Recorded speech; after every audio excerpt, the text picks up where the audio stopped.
from the News Channel 5 network. This is OpenLine.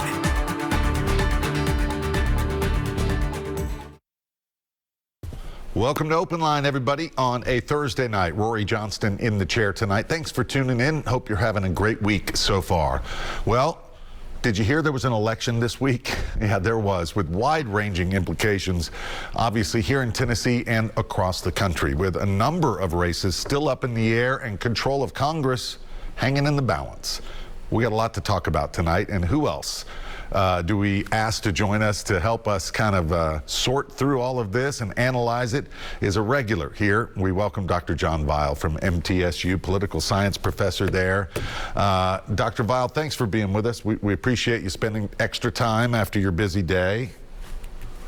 It's a pleasure. Always good to see you. Okay, we got a lot to talk about, and I thought we would, maybe we can start broad and slowly chisel our way in and kind of focus on Tennessee a little bit later, but big changes nationally. I'll just start off with the big red wave that was anticipated by, I think, people on both sides of this midterm election. Yes. Just didn't seem to, you know, it was a wave, but it was more of just kind of a little, it was not a big red wave. What is your take looking back? What happened?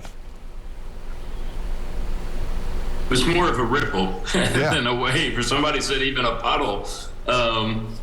You know, it certainly bucks a historical trend. Almost always in the off-year elections, the party of the president loses, and sometimes fairly substantially. For example, under the presidencies of both Obama and Clinton, both of them, you know, lost 40, 50 seats in the House of Representatives, usually had similar losses in the Senate. Almost all the prognosticators have egg on their face in this case, and there's a lot of dispute. You know, some people, perhaps the economy didn't turn out to be quite the issue people thought it was going to be. Abortion may have been more of an issue, particularly on the Democratic side, than was anticipated. And it's, you know, I think a lot of people, some of the races, you know, some electoral deniers were in fact elected to office, but there certainly wasn't, you know, it certainly doesn't overall seem like it was a big winning issue. Yeah, you know, going in, the Republicans, you know, it's the old Bill Clinton strategy. It's the economy stupid, right? That was written on that board in their war room back in the 90s, and it was very effective. Can't blame Republicans for focusing on that, but they were so narrowed in. Democrats, hey, let's avoid this stuff and let's go for, as you mentioned, let's go for the abortion issue. And then, of course, in the last couple of weeks, they really shifted with President Biden's speech on basically saying, hey, this is a vote on the future of democracy. And it's, you know, we know both sides of this, the Trumpers and the left feel like the other side is going to end democracy. We've heard this, you know, kind of warning from both sides, but they really pushed that. A lot of experts thought, that may not be the right track, but obviously some of it, along with the abortion and a few others that Democrats pushed, some of it stuck. It did. You know, this is one of the things that's really fascinating, and it's not simply this election, but the last few elections, they all seem to become, the national issues seem often to overwhelm the local issues. And it looks like, you know, we're going to have at least one race that's going to go into a runoff in Georgia, and we probably won't know the results of that till at least December. I think December 6th is the date, and it could be a couple weeks after that. And, you know, we still have races in Nevada and Arizona that are not yet decided. So it's going to be quite a ride. You know, it does look to me as though Biden's reputation has gone up a bit. Trump's has certainly gone down a bit. And of course, you know, you have some governors, Abbott, DeSantis, Newsom, Whitmer in Michigan, all of whom, you know, did pretty well for themselves, and even Hotham in New York, who was, you know, it was portrayed as being a close race. didn't turn out to be nearly as close as people thought. Yeah, I think the closing numbers in that Hochul Zeldin race in New York, she, the Real Clear Politics average, she was still up, 7 or 8, maybe even more than that, and yet people were still thinking there would be an upset, but it kind of, those polls were correct.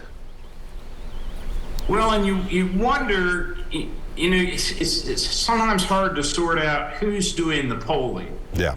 And certainly when political parties interpret polls, they have an incentive to get you out there. And so it's possible that some of the partisan polls are actually underestimating their own or understating their own strength in hope of, making sure that more people are coming to the polls.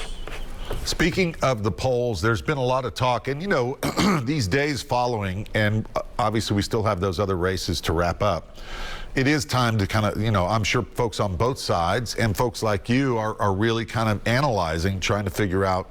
I heard Newt Gingrich on the radio today saying he was wrong, and he said in his whole career, he's never seen anything like this, and he was just honest and said, it's going to take me a while. I'm going to get in a room with some other experts, and we're going to find out where we went wrong. And really put, that requires interviewing people who voted, a lot of research. What was on your mind? Why did this happen? Because polls right before, I think many of them, 75% of Americans think that the country's on the wrong track. So Republicans think, well, that's a good sign. Why would you then vote for the folks who are running the country right now? So there's a lot of layers to all this, I would imagine. There are, and it's just, in the past 2 or 3 times, Trump's numbers have often been understated. People would vote for Trump, but maybe just didn't want to tell people they were voting for Trump. And of course, he wasn't on the ballot, but he certainly inserted himself in a lot of races. And Biden, in some cases, was being urged to stay away from people that he was supporting. But a good number of those that Trump supported, particularly Oz in Pennsylvania, and Walker is in a runoff, but is behind in Georgia. So they don't, his endorsement doesn't seem to be the golden ticket maybe that it used to be for Republicans. Yeah. All right. Before our first break, we've got a caller, and I failed to mention, if you are new to this, it is called OpenLine because we open our phone line. So we would love to hear from you. You can ask questions or, share a comment or your viewpoint. Stay respectful, of course. There's the number 737+ is the number to call. Let's go to Mike on line 1. Hey, Mike, thanks for calling in. Hey, Rory, how you doing? Doing well. And, I'm just great. I want to say hello to the professor as well. Out of everything that happened nationally, and some of the races are still not over yet. I've been checking on Apple News, and basically everything is pretty even. But the thing I have a problem with is locally, statewide, where we had the amendment for the slavery, taking that out of the state constitution.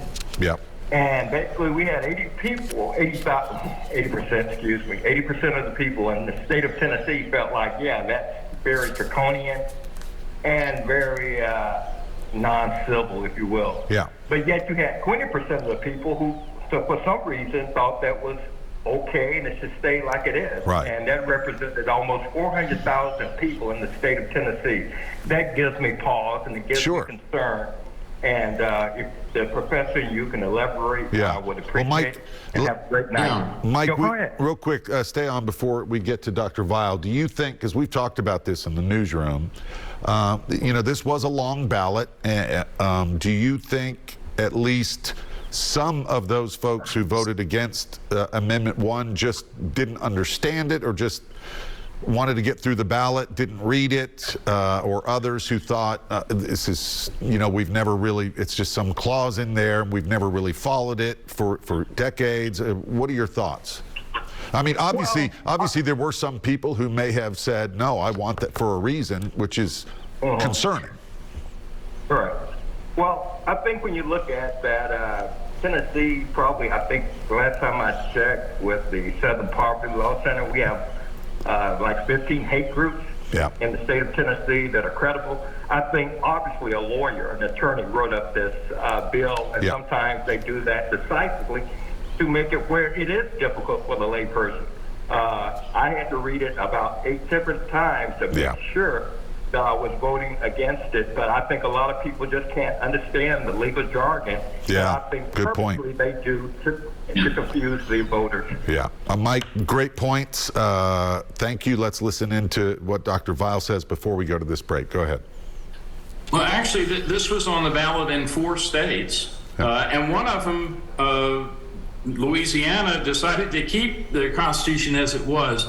The one complicating factor here is that some people were concerned that if this were adopted, it would prevent prisons from hiring people at less than minimum wage. And but again, I suspect it has more to do with just sort of the complication of the ballot, because, you know, another issue that was on the ballot was whether individuals who are ordained preachers could run for office. The Supreme Court declared that illegal, 50, 60 years ago. Right. So whatever we had decided, it would have stayed the same. Sure. Gotcha. All right, we're going to take a quick break. Mike, thanks for the call. 737+ if you would like to call in. We'll be back with Open Line right after this.